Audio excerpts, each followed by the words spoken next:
ચાલો આગળ દાખલાની વાત કરીએ। દાખલો આપણને એમસીક્યુ પ્રકારનો એક આપેલો છે। 1 ગ્રામ રેડિયો એક્ટિવ તત્વ 2 દિવસમાં 1/3 ગ્રામ થઈ જાય છે, એટલે કે ત્રીજા ભાગનું થઈ જાય છે। કેટલા દિવસમાં? 2 દિવસમાં। તો કુલ 6 દિવસને અંતે કેટલું દળ બાકી રહેશે? બાકી રહેલા દળની આપણે વાત કરવાની છે। ઓકે, તો મિત્રો આપણે જાણીએ છીએ કે ભાઈ આપેલા સમયે અવિભાજિત ન્યુક્લિયસની સંખ્યા કયા સૂત્રથી આપણે આપેલી? તો આપણે એને લેતા હતા n/n0 = 1/2n। આપેલા સમયે અવિભાજિત ન્યુક્લિયસની સંખ્યા। હવે આપણે એ પણ જાણીએ છીએ કે એક્ટિવિટી છે એ n ના સમપ્રમાણમાં છે। તો આપણે એક્ટિવિટી માટે પણ કંઈક આવું જ લખી શકીએ, r/r0। અને મિત્રો જ્યારે અહીંયા દળનું પૂછ્યું છે કેટલું દળ બાકી રહેશે, તો દળ માટે પણ આપણે આ જ સૂત્ર એપ્લાય કરી શકીએ, m/m0। ખ્યાલ આવે છે? બરાબર। એટલે આ જે સૂત્ર છે એ આપણે ન્યુક્લિયસની સંખ્યા હોય કે એક્ટિવિટી હોય કે દળની વાત કરતા હોઈએ એ સૂત્ર આપણા માટે કોમન રહેશે। તો હવે આપણે આ દાખલાની શરૂઆત કરીએ કે ભાઈ આપણને પૂછ્યું છે કે કેટલું દળ બાકી રહેશે।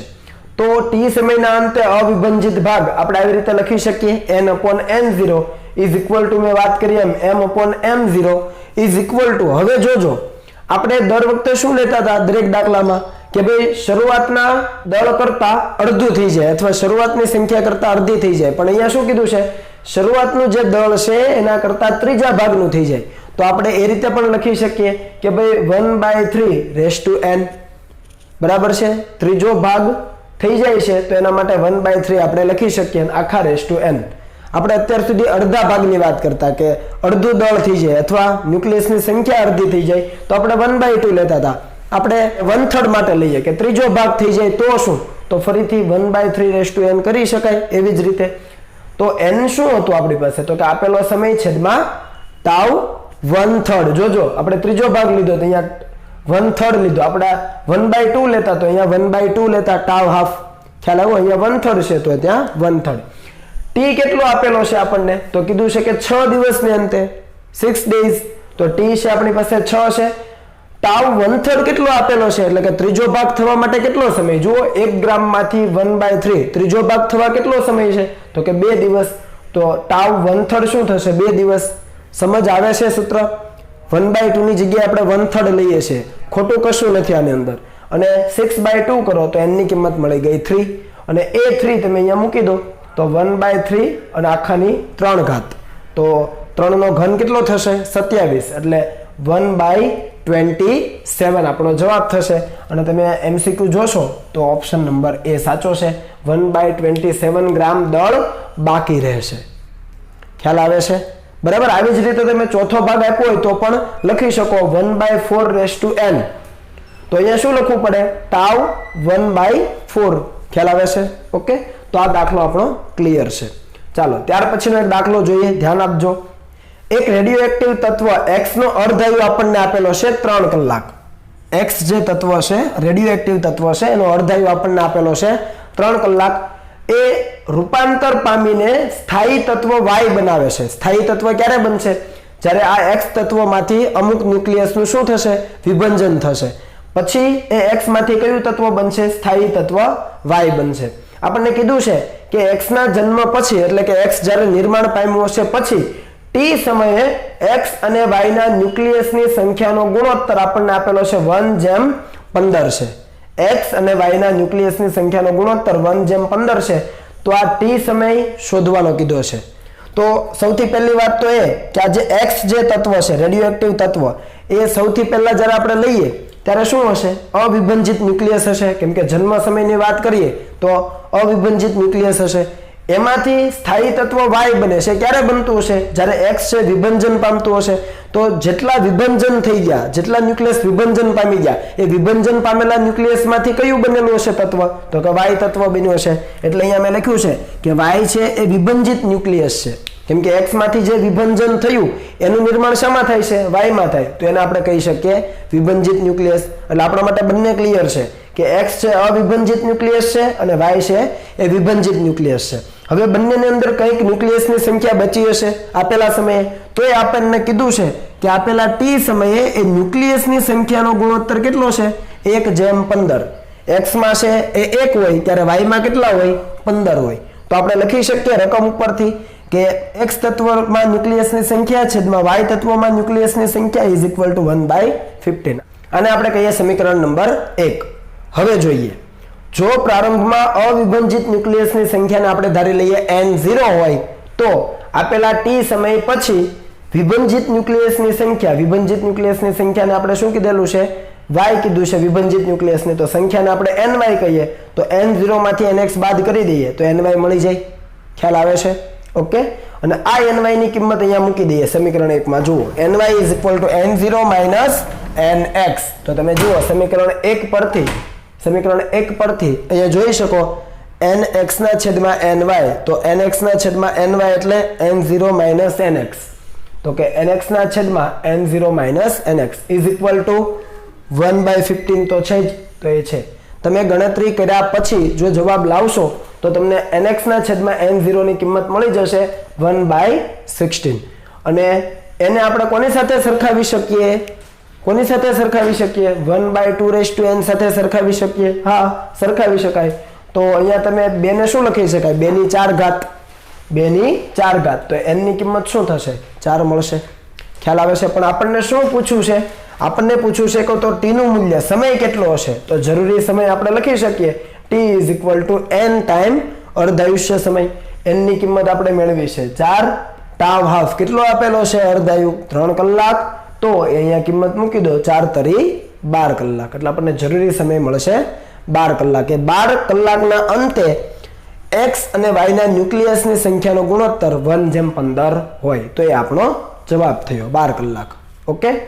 ત્યાર પછી એક અગત્યનો દાખલો આપણે જોઈ લઈએ કે એક રેડિયો એક્ટિવ સમસ્થાનિકનું અર્ધાયુ આપણને આપેલું છે t વર્ષ. અહીંયા કોઈ આંકડાઓ નથી આપ્યા પણ કીધું છે કે રેડિયો એક્ટિવ તત્વ છે એનું અર્ધાયુષ્ય છે એ છે t વર્ષ છે. તો તેની એક્ટિવિટી એ મૂળ એક્ટિવિટીના 3.125% થવા માટે અને 1% થવા માટે કેટલો સમય લાગશે? આપણને સ્મોલ t જોઈએ છે.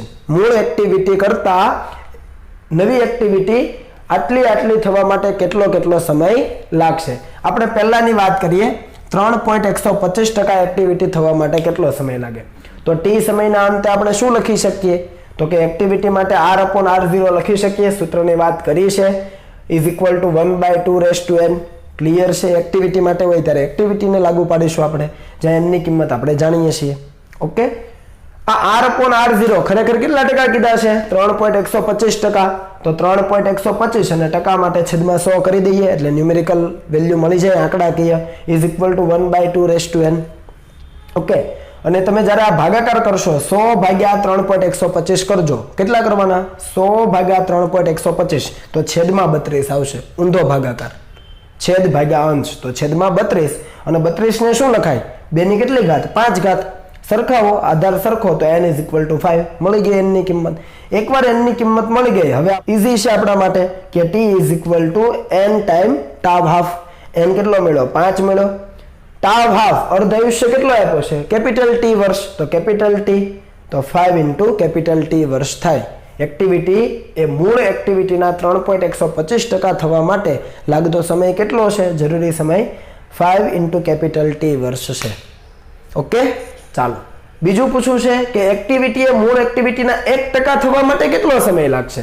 તો હવે આ સૂત્રનો આપણે ઉપયોગ કરી શકીએ પણ ગણતરી થોડી અલગ થશે, થોડીક લેન્ધી થશે આપણા માટે. તો આપણે કરીએ ચરઘાતાંકીય નિયમનો ઉપયોગ. અહીંયા પણ ચરઘાતાંકીય નિયમ વાપરી શકાય. બરાબર. આપણે કરીએ ચરઘાતાંકીય નિયમનો ઉપયોગ. ચરઘાતાંકીય નિયમ આ છે સંખ્યાના સંદર્ભમાં. ખ્યાલ આવે છે? અને સંખ્યાના સંદર્ભમાં એ હોય, જો સંખ્યાના સંદર્ભમાં તમારે ન લખવું હોય તો તમે આવું પણ લખી શકો. r is equal two r0, અહીંયા r ના છેદમાં r0. બધું વસ્તુ સરખી જ છે.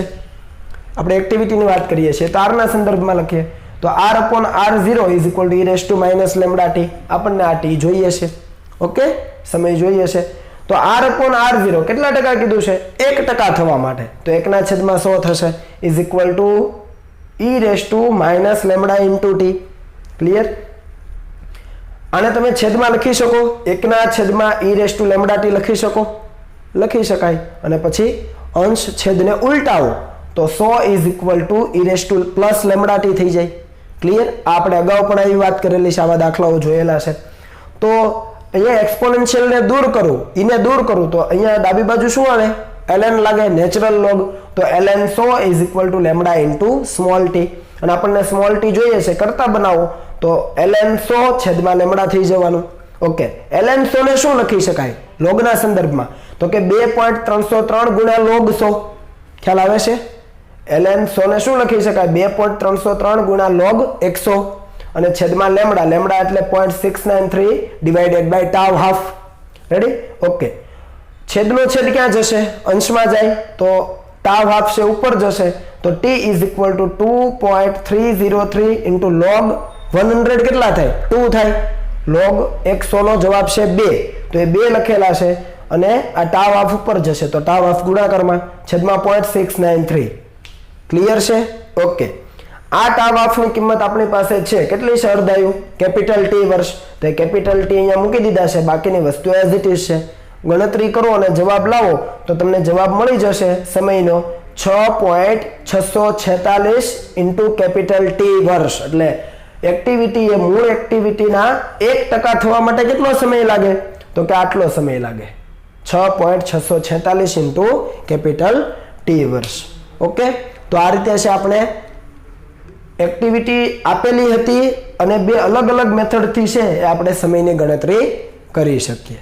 તો આ બાબતને ખાસ આપણે ધ્યાનમાં રાખીશું અને આ તમે હવે નોટ્સમાં કોપી કરી લો.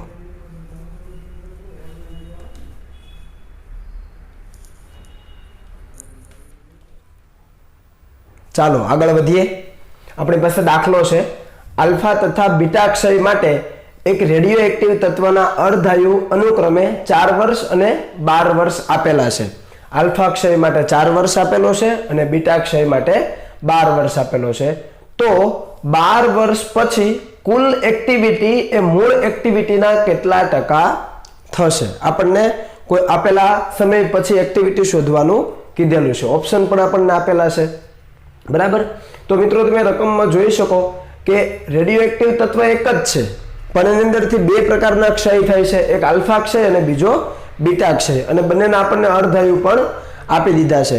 મિત્રો યાદ કરો થિયરી વખતે જ્યારે આપણે વાત કરેલી કે બે ઉત્સર્જન એક સાથે થતા હોય એ ઉત્સર્જનની પ્રક્રિયાને આપણે કીધેલું શાખા વિભંજન. બરાબર છે? અને શાખા વિભંજન માટે આપણે કીધેલું કે જ્યારે આલ્ફા અને બીટા બંને ઉત્સર્જન એક સાથે થતા હોય ત્યારે જે ક્ષય નિયતાંક છે, બરાબર છે, અથવા વિભંજન નિયતાંક છે અથવા ક્ષય અચળાંક છે એને કઈ રીતે અપાય? તો કે કુલ ક્ષય નિયતાંક અથવા ક્ષય અચળાંક = આલ્ફા કણના ઉત્સર્જન માટેનો ક્ષય અચળાંક પ્લસ બીટા કણના ઉત્સર્જન માટેનો ક્ષય અચળાંક. આ આપણે જાણીએ છીએ. અને અહીંયા આપણને અર્ધાયુ આપ્યા છે તો આપણે જે આ લેમડા છે એને અર્ધાયુના સંદર્ભમાં લખી શકીએ 0.693 tau હાફ. આ પરિણામી છે, યાદ રાખજો મિત્રો, લેમડા t છે એ પરિણામી છે. બરાબર છે? આલ્ફા કણોના ઉત્સર્જન માટે શું લખી શકાય? તો કે 0.693 ડિવાઇડેડ બાય tau હાફ, પણ કોના માટે? આલ્ફા ક્ષય માટે. અને એવી જ રીતે બીટા માટે શું લખાય? 0.693 divided by tau half. tau half છે બીટા માટે. ક્લિયર થાય છે? ઓકે, આ સૂત્ર આપણે ભણેલા અને એના જ આધારે આપણે આ કિંમતો મૂકી છે. ચાલો બધી બાજુથી 0.693 કેન્સલ થશે ઉપરથી. બરાબર? તો અહીંયાથી તમે tau હાફને કરતા બનાવો તો tau હાફને કરતા બનાવો તો 1/tau half = 1/tau half alpha plus 1/tau half beta. અને તમે લસા લઈ લો ક્રોસ ગુણાકાર કરીને તો tau હાફ તમને શું મળશે?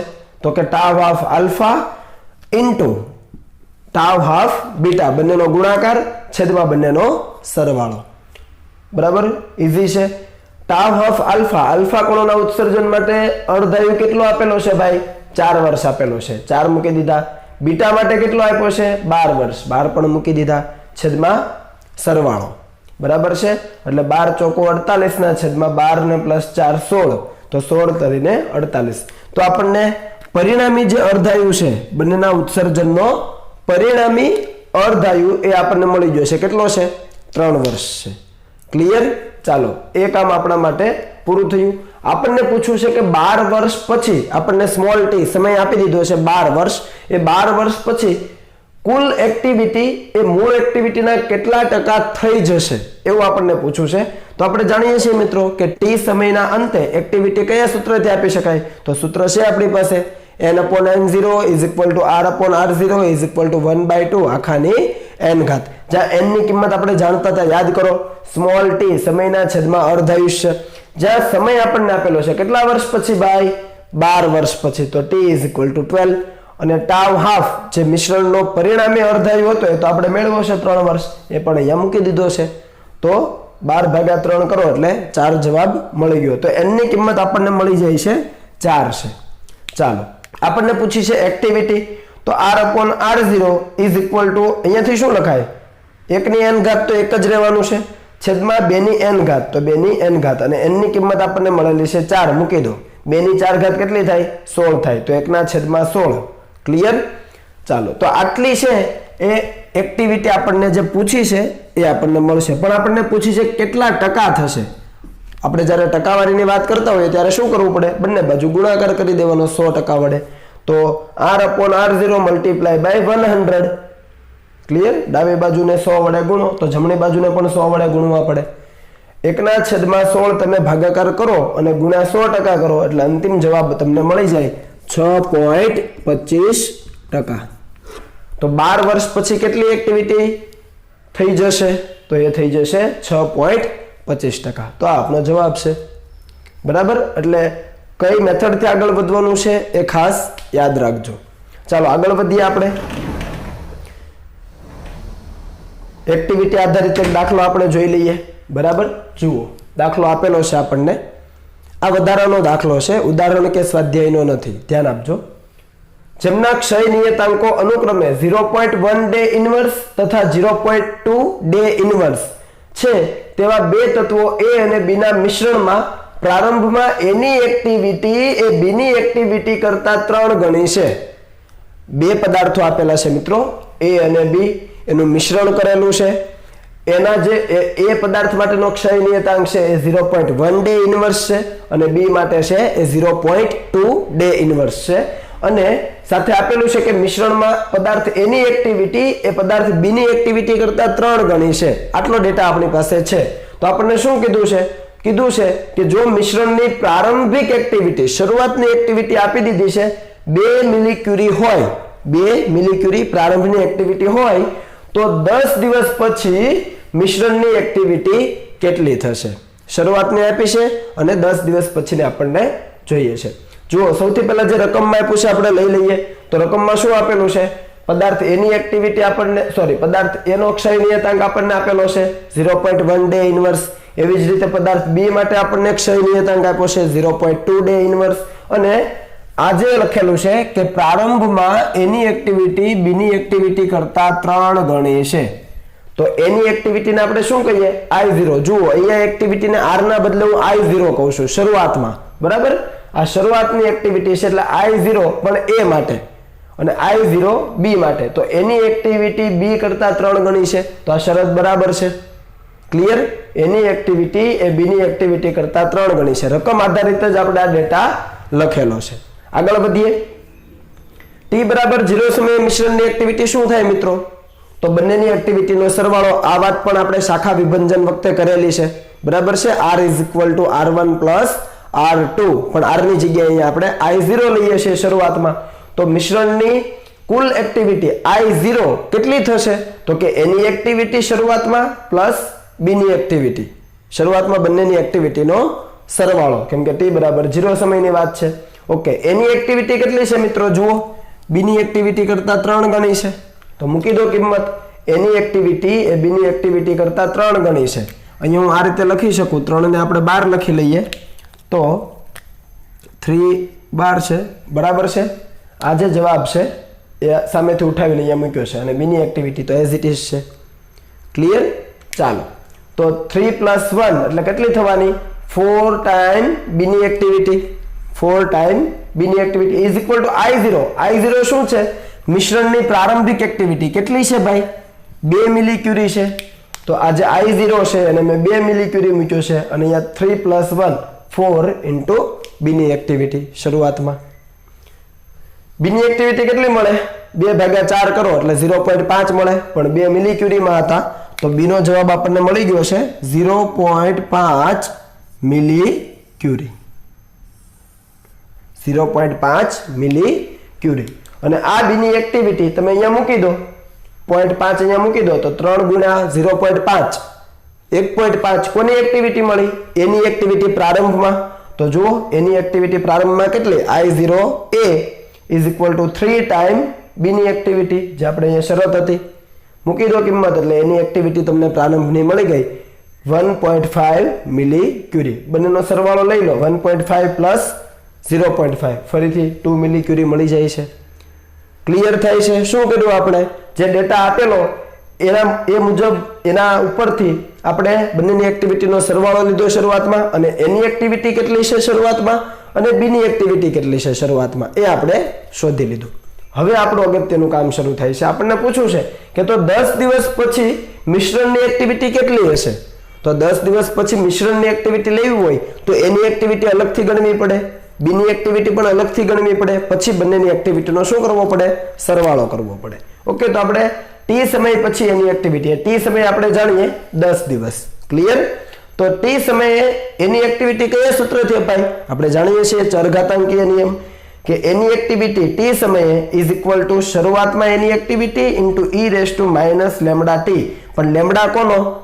એનો, પદાર્થ એનો, કેમ કે આપણે એ માટે વાત કરીએ છીએ. તો શરૂઆતની એની એક્ટિવિટી કેટલી હતી? જુઓ છે 1.5 મિલી ક્યુરી. ક્લિયર છે? ઈ રેસ ટુ માઇનસ એ માટેનો લેમડા કેટલો છે? એ માટેનો લેમડા 0.1 છે ઇન્ટુ ટી. ટી કેટલા સમય પછી ભાઈ? 10 દિવસ પછી. તો એ પણ મૂક્યું છે. ક્લિયર? તો આ 1.5 as it is. E raise two અહીંયા શું આવશે? 10 ગુણ્યા 0.1 1 આવશે, પણ ઉપર માઇનસ છે એટલે ઈ રેસ ટુ માઇનસ 1 આવશે. તો ઈ રેસ ટુ માઇનસ 1 ને શું લખાય? 1 અપોન ઈ લખાય. તો 1.5 ના છેદમાં ઈ. ઈનું મૂલ્ય મિત્રો આપણે જાણીએ. ઈનું મૂલ્ય છે 2.718. અને યાદ રાખજો, કંઈ લખી રાખજો, ઈનું મૂલ્ય છે 2.718. અને તમે જ્યારે ભાગાકાર કરશો ત્યારે તમને એની એક્ટિવિટી મળી જશે 0.552 મિલી ક્યુરી. આ 10 દિવસ પછી પદાર્થ એની એક્ટિવિટી છે. ક્લિયર? જુઓ ઘટાડો થયો 1.5 માં કેટલો થઈ ગયો? 0.552 મિલી ક્યુરી. એવી જ રીતે બી માટે શોધી શકાય. જુઓ સેમ પ્રોસિજર કે 10 દિવસ પછી એટલે કે ટી સમયે બીની એક્ટિવિટી કેટલી? તો બીની એક્ટિવિટી માટેનું સૂત્ર IB is equal to I0B into e raise to minus lambda of B into T. બીની એક્ટિવિટી પ્રારંભમાં કેટલી? I0B તો પ્રારંભમાં લીધેલી છે 0.5, તો 0.5 છે. ઈ રેસ ટુ માઇનસ બી માટેનો લેમડા કેટલો? 0.2 મૂકી દીધો. અને ટી કેટલો? 10 દિવસ પછી આપણને પૂછ્યું છે રકમમાં. તો ફરીથી 0.5 એઝ ઇટ ઇઝ અને ઈ રેસ ટુ 10 ગુણ્યા 0.2 2 થશે. 10 ગુણ્યા 0.2 તો જવાબ 2 આવે. પણ ઈ રેસ ટુ માઇનસ 2 તો છેદમાં જાય તો ઈ સ્ક્વેર, તો 1 ના છેદમાં ઈ સ્ક્વેર થઈ જાય. ઈ સ્ક્વેર એટલે 2.718 નો સ્ક્વેર. મૂકી દો કિંમત અને જવાબ લાવો તો બીની એક્ટિવિટી તમને મળી જશે 0.67 મિલી ક્યુરી. આ એક્ટિવિટી 10 દિવસ પછીની છે. તો જુઓ એ માટેની એક્ટિવિટી અને બી માટેની એક્ટિવિટી આપણને આપેલા સમય પછી 10 દિવસ પછીની આપણે શોધી લીધી. તો હવે 10 દિવસ પછી મિશ્રણની એક્ટિવિટી શોધવાનું કહે છે. તો મિશ્રણની એક્ટિવિટી એટલે એની એક્ટિવિટી અને બીની એક્ટિવિટીનો સરવાળો. જે રીતે આપણે અહીંયા લીધેલું છે શરૂઆતમાં, એવી જ રીતે અંતમાં પણ લઈ શકાય. તો જુઓ 10 દિવસ પછી એટલે કે ટી સમયે મિશ્રણની કુલ એક્ટિવિટી કેટલી? તો એને આપણે કહીએ I ઇઝ ઇક્વલ ટુ એની એક્ટિવિટી પ્લસ બીની એક્ટિવિટી, પણ 10 દિવસ પછીની એક્ટિવિટીનો સરવાળો. બંનેની કિંમત મૂકી દો 0.67 અને 0.552. બંનેની કિંમત મૂકો, સરવાળો કરો એટલે જવાબ મળે 0.619 મિલી ક્યુરી. ક્લિયર છે? તો આ છે આપણો જવાબ કે 10 દિવસના અંતે અથવા 10 દિવસ પછી મિશ્રણની કુલ એક્ટિવિટી છે એ હવે આટલી હશે 0.619 મિલી ક્યુરી. શરૂઆતમાં 2 હતી, 2 મિલી ક્યુરી, 10 દિવસ ગયા એટલે આટલી બચી. ક્લિયર છે? ઓકે, તો આ રીતે તમને દાખલાઓ પૂછી શકાય અને આના આધારિત છે એ ઘણા બધા MCQ પણ બનાવી શકાય. તો હવે તમે આને નોટ ડાઉન કરી લો.